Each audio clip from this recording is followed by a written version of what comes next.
G'day, I hope everyone's end of year celebrations went swimmingly. I am Steamin STIX, your favourite mediocre musician, and I have a new idea for us all. As some of you may know, I do enjoy myself some music, so I thought it might be an alright idea to share my thoughts with you of some songs. So to begin 2019, I thought I would share with you my thoughts on the song Happier by Bastille and Marshmello. So to give you the rundown on how these videos are going to go, I'm going to first do a reaction video of me watching and listening to the video and song for the first time. I've actually already seen this one before though, so this reaction video isn't going to be quite so first time reaction. But I really like this song, so I wanted to start this segment on a song that I really enjoyed. I mean, I guess you'll still see me cry or whatever. Then after watching it for the first time, I'll let you know my immediate thoughts of the song and probably the video clip style. We'll flash forward to some time later after I've been able to study the lyrics and music a little bit more. Hopefully by that stage I might be able to work out any kind of meaning that the songwriter may have wanted to present to us, so we'll see about that. I'm also interested in how the song was created and what it's done for the artist. So for the first of hopefully many My Thoughts videos, we are now going to cross the screen cam and see my reaction video for the song Happier. So here we are over on screen cam, and now we are ready to watch the video. Lately, I've been thinking, I want you to be happier, I want you to be happier. Every argument, only for a minute. I want to change my mind, 'cause this just don't feel right to me. No, that means I'll have to leave.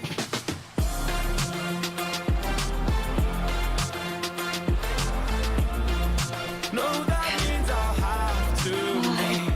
So I'll go, then only for a minute. I wanna raise your spirits, I want to see you smile.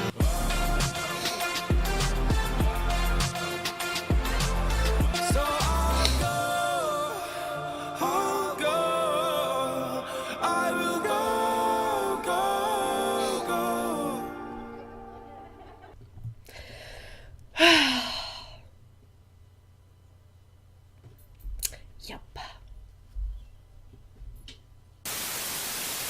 I'm not crying, you're crying. It is a very nice song. I quite like the beginning of the video because it shows a girl's birthday party, but then it shows her also crying. It's interesting how everyone else around her is having fun, but she isn't. I like when the puppy gets introduced and then everything gets brighter. This is my baby, by the way. This is Pity, and she loves me.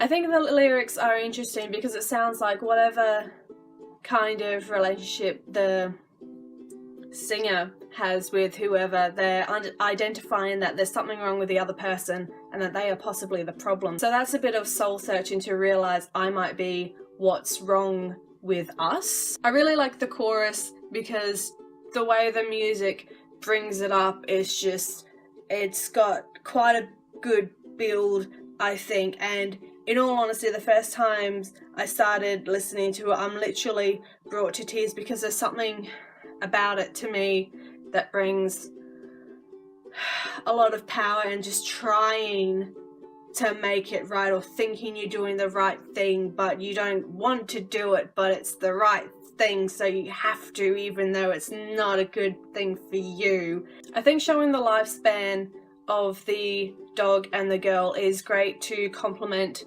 the lyrics. I would say the dog is obviously getting sick with it. The girl is then worried about her, so she's not being so happy. So when it comes time for the dog to pass away, that's the dog kind of saying, I want you to be happier, so I'll go. I feel like that's a nice, sad and relatable emotion someone could have with their pets, or even with a person or any kind of relationship that you could also see this song meaning. I think overall this song has a very calming tone to it music-wise. The vocalist is very calming and soothing themselves, I think. It's very easy to listen to them, and I can just hear the song and I just want to relax and calm down and just be engrossed in what's happening, and I really like how they did it.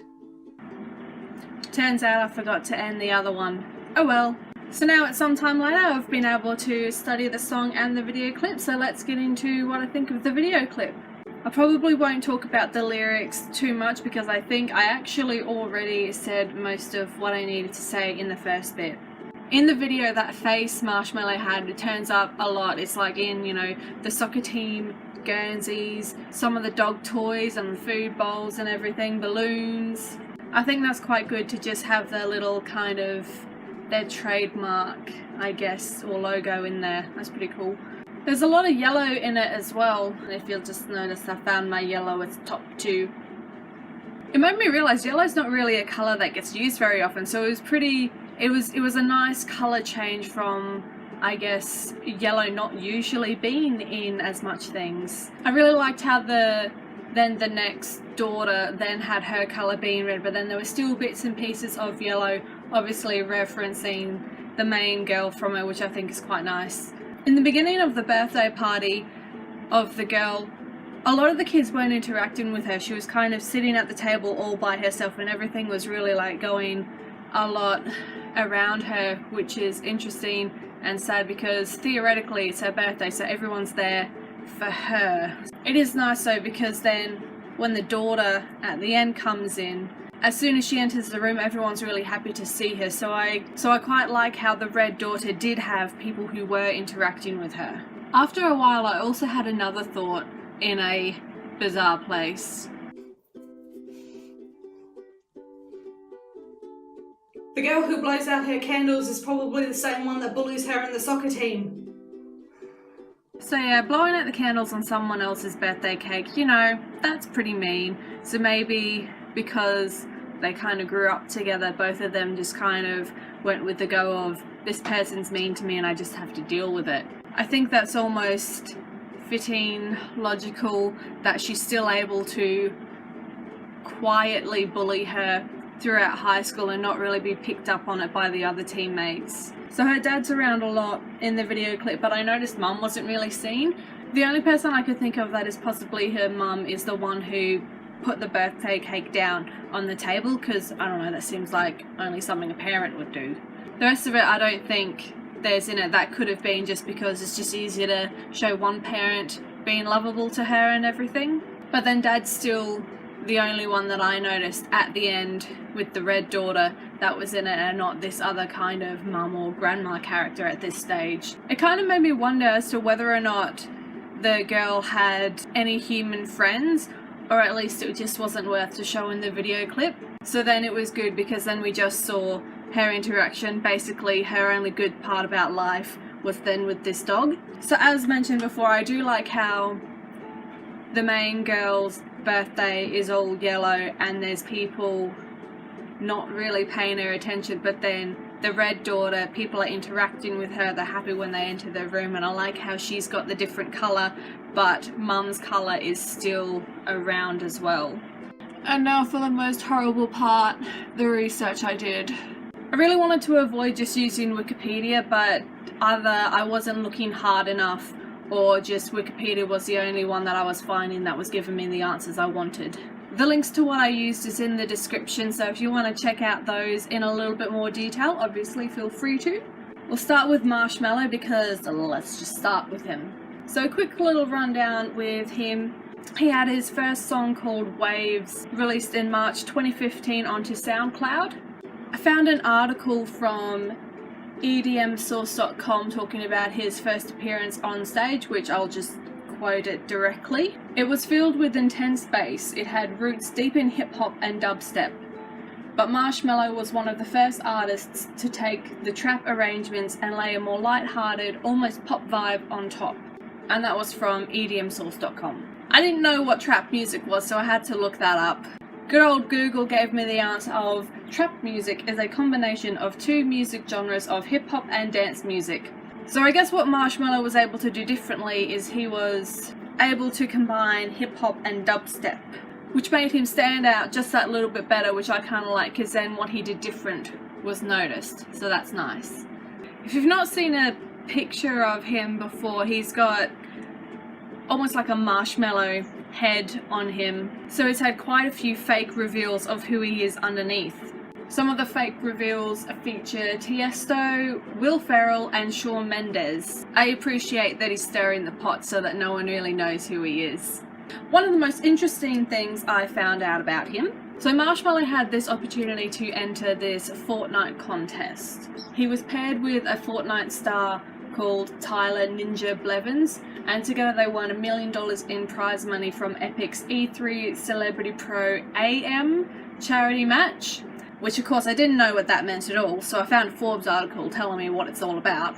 So it was basically a massive Fortnite tournament with a massive charity prize pool sort of thing. So they had Fortnite stars being paired with all these different celebrities from like music, TV and all that sort of thing. So Marshmello and Tyler Blevins won, and Marshmello donated $500,000 to an organisation called KIND, which stands for Kids in Need of Defence, which helps refugee and immigrant children by providing legal counsel and other support that they need.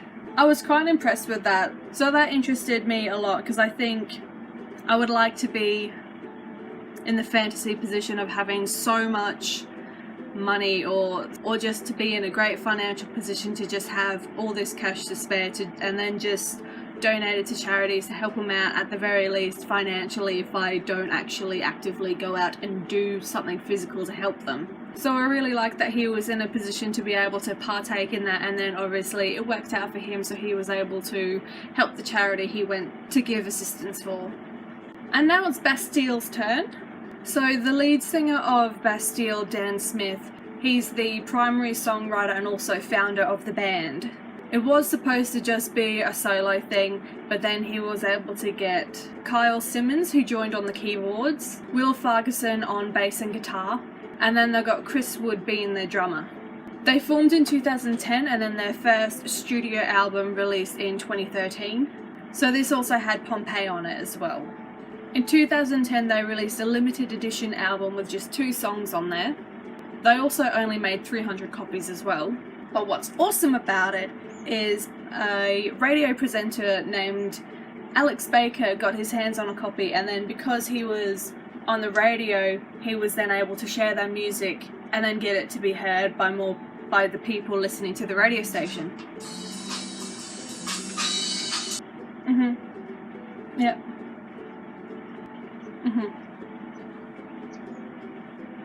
Yep. Thanks for calling me back, Mom. 2 days after I called you. Where the heck was I? So Alex Baker was able to share his copy of their CD and share it on air, so he was able to help build up an audience for them. Then in 2011 they made their YouTube and MySpace pages, which then of course was able to give them more of an audience as well. What I like about that is just that the randomness of just the one right person was able to get a hold of their CD and then was just able to share it and help them out so much, and that's really great. Altogether they've sold 9 million records worldwide, so that's pretty awesome. They've also got an online store, which I'll have the link in the description for you to have a look at as well. So you can get clothing, prints, and obviously their music. Now, let's discuss the song itself. Happier was released on the 17th of August 2018. It reached number 2 in the UK charts and number 3 on Billboard Hot 100. So far my info says it's the highest charting single for Marshmello in the UK and the US, so that's pretty nice. And it's also done really well for Bastille, being their highest single, overtaking Pompeii. It was a little tricky for me to find out who actually wrote the song. The only information I was finding was from Wikipedia, and they didn't really tell me that much anyway, so it's possibly wrong. If what I'm about to say is incorrect, please leave a comment and let me know how it actually came to be. So my sources tell me Dan Smith wrote the song and then approached Marshmello for a collaboration. So Bastille had been doing a lot of things with lots of other artists, so they just kind of wanted to keep that going, I guess. So they wrote Happier and decided it would be really good for a collaboration. Also, I found out that 3 videos were actually released for it. So first they had a lyric video, a performance video, and the storyline video, which is what we watched just before. So the lyric video was put up first, and then the performance video, which was Dan Smith and Marshmello kind of just playing all their instruments or singing throughout the song. And then the third one was the storyline. I liked the performance video quite a bit. It was interesting. The screen was split up into 3, and Dan Smith and Marshmello were only in the middle frame.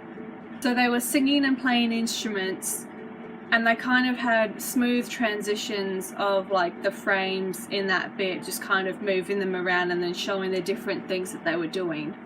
I thought it was very interesting, and I thought the transitions were very nice and smooth. Watching that one didn't get as much emotion from me as I was able to get through it without crying. I think it was nice that that one was released first, because if you were fans of them and then you kept up to date with the song and enjoyed that too, then you would have seen possibly the lyric video and be like, oh cool, this is alright, and seeing the performance video and be like, oh yes, you know, singing.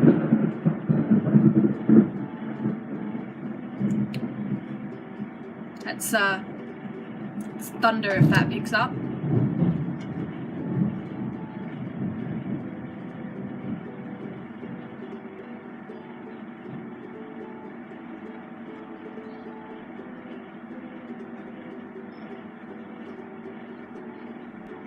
And I've lost my part again.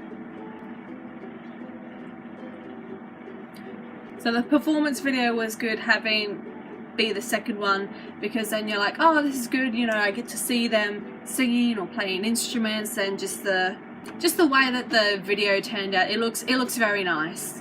Then of course by the time they would have released a storyline video, you'd be like, whew, I did not need these feels with this song. Overall, I really enjoyed this song. I hope that comes through from this video if you're still here. And now it's raining. So I really enjoyed this song, and I do hope that comes through from what I've just done.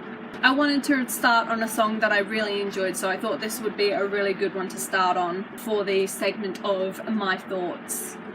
Links to videos and websites I use for my research will be in the description if you just feel like having a look through those. I would like to do more of these videos in the future. I will definitely try to keep it to songs I've literally heard nothing about to really get a first reaction video proper. But considering all the emotion that goes into that video, I think that was still pretty good. So if you like these videos and want to see more, please leave a comment. Tell me what song you want to hear my thoughts on.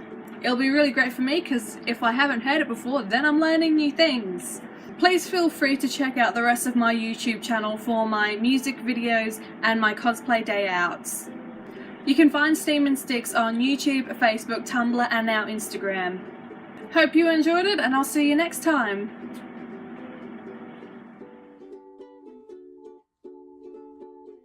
Happier was released on the 17th of August 2017. Petey, are you gonna help? We got this.